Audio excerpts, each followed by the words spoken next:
yesterday morning at 6 o'clock, I believe, 6 o'clock Central Time, President Obama took to the podium in the White House and gave what is considered, a 17, 18-minute speech about this Iran deal. And listening to this speech, Karen Travers, ABC News correspondent in Washington, D.C., I got a sense at some point he stopped talking to the American people, and at some point he started talking to the 100 senators. Yes, and that message is going to continue today when he holds a press conference later this afternoon at the White House. This Iran deal that was announced yesterday was a big victory for President Obama on the international stage. Took a long time to get to that point, but here in Washington, nothing's easy, and he's going to have a very tough sell to make to Republican lawmakers and even some Democrats. And that's what the White House is going to start doing today. Senior administration officials, Vice President Biden, heading up to Capitol Hill to sit down with lawmakers and try and sell this agreement. Here's the thing, though. Congress really doesn't have a lot of options. One, they could do nothing over the next 60 days, which is this time frame that they've set up for a review period.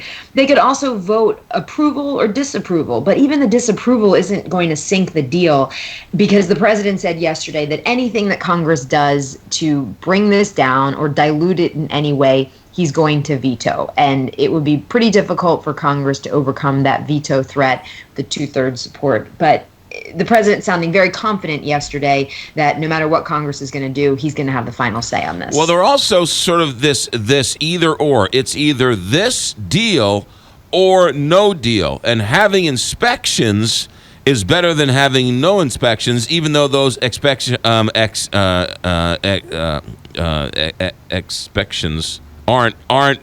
great, right? Mm-hmm. I mean, so the argument is either this or we have status quo, and status quo is bad.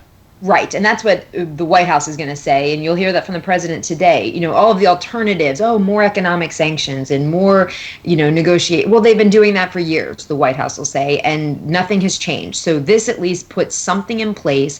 And one of the key things that the United States and international allies were pushing for was the regular international monitoring and those inspections that Iran has not agreed to over the past couple of years, and that's going to be a big difference. Republicans say that the White House just gave in too much, and that these timeframes that were set up just puts Iran on a path to a nuclear weapon. Okay, 10 years down the road, 15 years down the road, are they just prepping for when that ends and then they can start their planning? The White House is going to have to make the case, no, this is the best way to prevent Iran from getting a nuclear weapon. But there even is some skepticism from Democrats. I thought it was great that Harry Reid said yesterday he hasn't read the agreement, his staff hasn't read the agreement. It's very long. They're going to all start looking at this over the next 60 days. But you know how things work here in Washington in the summer. This is a 60-day review period that starts now, takes us to early September, mid-September. Congress gets out of town in August. They're not even expected to be here for about 5 to 6 weeks. So we're really looking at a very small time frame for Congress to actually have what the president called for yesterday, a healthy and robust debate. Somebody who doesn't necessarily hang out a shingle for the R or the D and wants to make an educated decision on this, Karen Travers, it's going to be really hard, because you hear Iran is 3 months from getting a bomb, but now it's going to be 10 years. What are you talking about? They're nowhere near a bomb. I mean, the facts and the line is moving in this entire argument. It certainly is. And I think one thing you've heard from White House and administration officials has been now they'll at least have a better sense, because those inspectors are going to be allowed in. One of the sticking points that popped up over the weekend that we weren't really hearing much about over the last handful of weeks of negotiations was that Iran was not going to let these inspectors get access to military sites and talk to nuclear scientists. And that was something that the United States said, no, that has to happen. Iran's point of view is, well, we've been telling you we haven't been developing these programs, so you don't need to talk to them and you don't need to see that. But that was a sticking point that the U.S. Insisted on.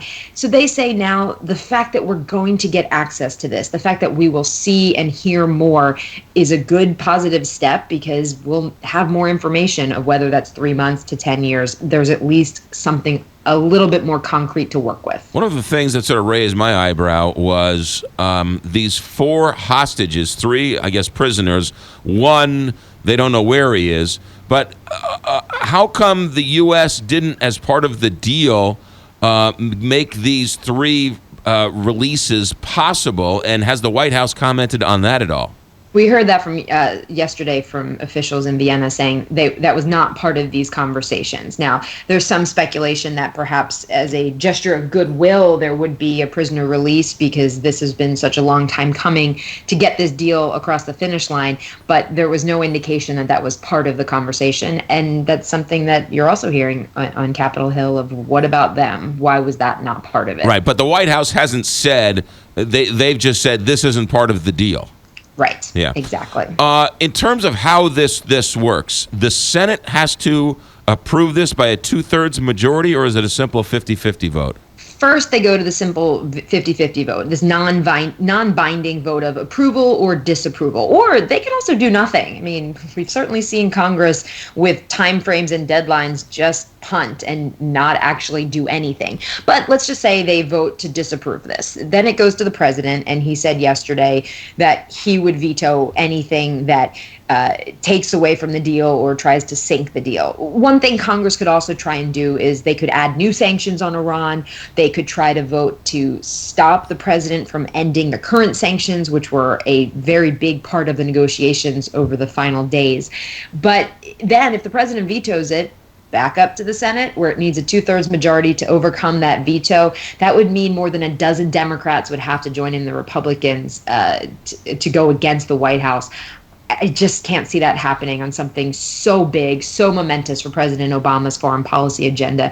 You can imagine the twisting arms that will be done over the next 60 days to make sure that doesn't happen. Prime Minister of Israel, Benjamin Netanyahu, not happy, taking to the microphone to explain what's his biggest reason for not liking this deal. He doesn't like it because he thinks it just increases the threat to Israel. And he has been very vocal, very upset over the past couple of months about this. So not surprising yesterday that when the deal was announced, he came out guns blazing on this. The U.S. is going to not just try and make this sales pitch to Congress. You're also going to see the Defense Secretary Ash Carter head over to the region next week to meet with Israeli officials to try and convince them of why this is a better thing than doing nothing. But again, it's another hard sales pitch certainly over there too. Yeah. Karen Travers, ABC News correspondent in Washington, D.C., reading the tea leaves for us. Karen, thanks for checking in. Have a good day. Thanks, you too. You got it. 727 here, Big 550 KTRS. Really interesting stuff. All